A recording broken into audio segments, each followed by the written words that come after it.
சுத்தமனம் எனும் கொங்கணகிரி திருப்புகழுக்கு திருப்புகழ் அடிமை திரு நடராஜன் அவர்கள் கருத்தை கேட்போம்.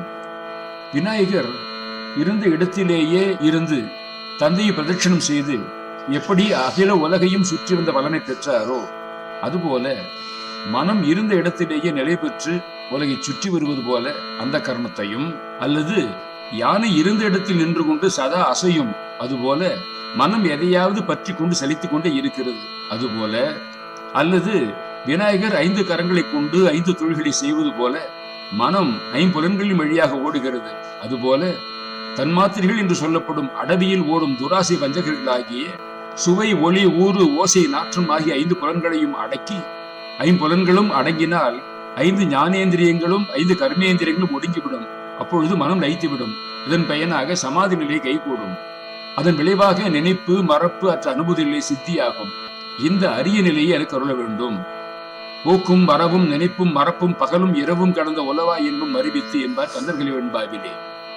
சூதானற்ற வழிக்கே ஒழித்து சும்மா இருக்க போதா இனி மனமே என்பார் கந்தர் அலங்காரத்தில். இந்த புவியில் நாளுக்கு நாள் பெருமை பெருகி வளர்கின்ற சிறந்த தமிழ் மொழியால் உன்னை புகழ்ந்து விருப்பத்துடன் வணங்கும் மனப்பக்குவத்தை கொடுத்துள்ள வேண்டும். அவன் அருளால் அவன் தாள்களை வணங்க நாட்டம் பிறக்கும்.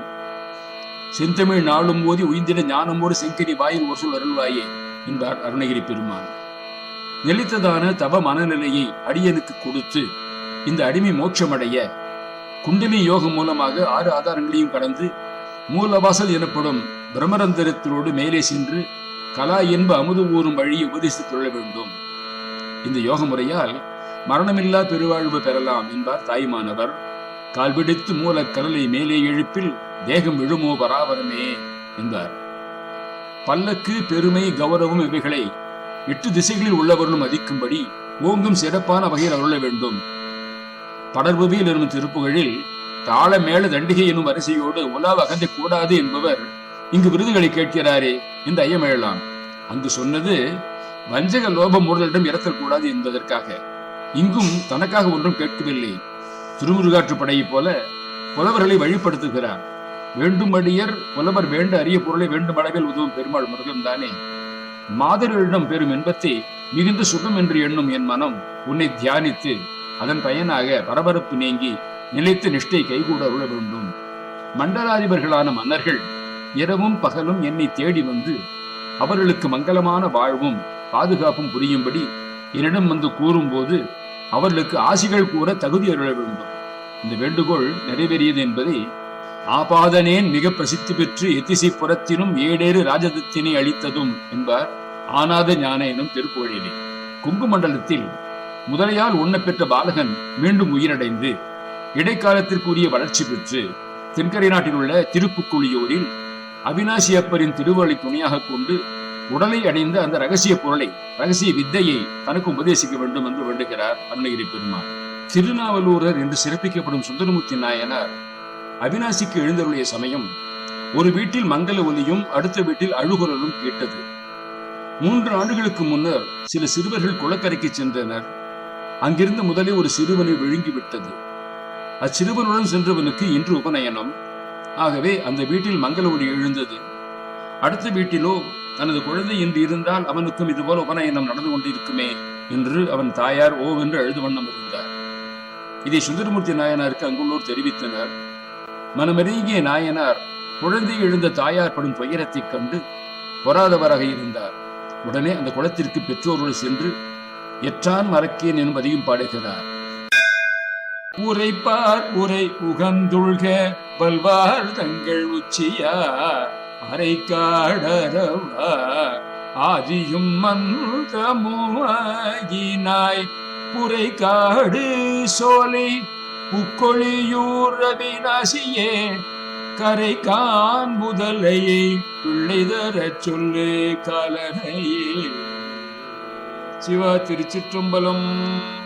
இந்த 4ஆம் திருப்பாட்டு முடிவதற்கு முன் யமன் அந்த புதல்வனுடைய உயிரை கொண்டு வந்து தண்ணீர் இல்லாத அந்த வாவியில் தண்ணீரையும் வரவழைத்து முதலையையும் வரவழைத்து முதலை வயிற்றினுள்ளே முந்தின தேகத்தை சென்ற ஆண்டுகளின் வளர்ச்சியும் உடையதாக தோற்றுவித்து அதனுள்ளே புகுத்து விட்டான்.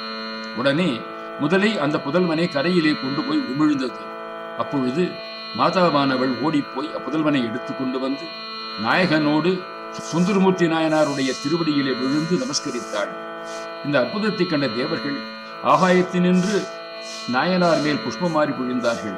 எல்லோரும் ஆரவாரித்தார்கள். சுந்தரமூர்த்தி நாயனார் அந்த புதல்வனையும் அழைத்துக் கொண்டு அவினாசி தலத்திற்கு போய் சுவாமி தரிசனம் செய்து திருப்பதியும் பாடிக்கொண்டு திரும்பி அப்புதல்வன் வீட்டிற்கு சென்று அவனுக்கு உபநயனம் செய்வித்து கொங்கு தேசத்தை கடந்து மலைநாட்டை அடைந்தார். இத்தலம் கொங்கு நாட்டின் 7 தலங்களில் ஒன்று அவினாசி என வழங்கப்படுகிறது. புக்கொழியூர் என்பது இந்த ஊரின் பழம்பெயர். சிவபெருமான் அக்னி தாண்டவம் செய்த பொழுது தேவர்கள் அஞ்சி நடுங்கி இங்கு வந்து புகுந்து ஒளிந்த காரணத்தால் புக்கொழியூர் என பெயர் பெற்றது என்று தலப்புராணம் கூறுகிறது. இதற்கு தட்சிண காசி, தட்சிண வாரணாசி என்று பெயர்களும் உள்ளன. முதலில் இருந்த மடு தாமரை குளம் என்று அழைக்கப்படுகிறது. கரையில் சுந்தரர் கோயிலும் அற்புதங்களை குறித்த சுதை சிற்பங்களும் காணப்படுகின்றன. கொங்கு மண்டல சதகத்தில் வரும் 16ஆம் பாடல் திரு அவினாசி தலத்தில் நடந்த இந்த பெரும் அற்புதத்தை விவரிக்கிறது. பூவென்ற சீரடி அரூர் பரவிதன் போகம் கொளும் பாவென்ற செந்தமிழ் சுந்தரன் பாடி படர்குளத்தில் ஆ என்ற வாயின் முதலை கொள் பிள்ளையை அன்று கொண்டு வாயென்றழைத்த அவினாசி சூழ் கொங்கு மண்டலமே. பிள்ளை கொண்டு வா என்று செந்தமிழ் சுந்தரர் பதிகம் பாட ஆ என்று பிள்ளையை விழுங்கி முதலையானது அந்த பிள்ளையை கொண்டு வந்த அவினாசி உடைய தும்மண்டலமே என்று பொருள். அருணகிரி பெருமான் அருளிய முழுவதும் வேண்டுதலோடு கூடிய ஐங்கரணை ஒத்த மனம் எனும் திருப்புகழை கேட்டு இன்றைய பதிவை நிறைவு செய்வோம். முருகாசரணம் குகார்ப்பணமஸ்து. ஐங்கரனை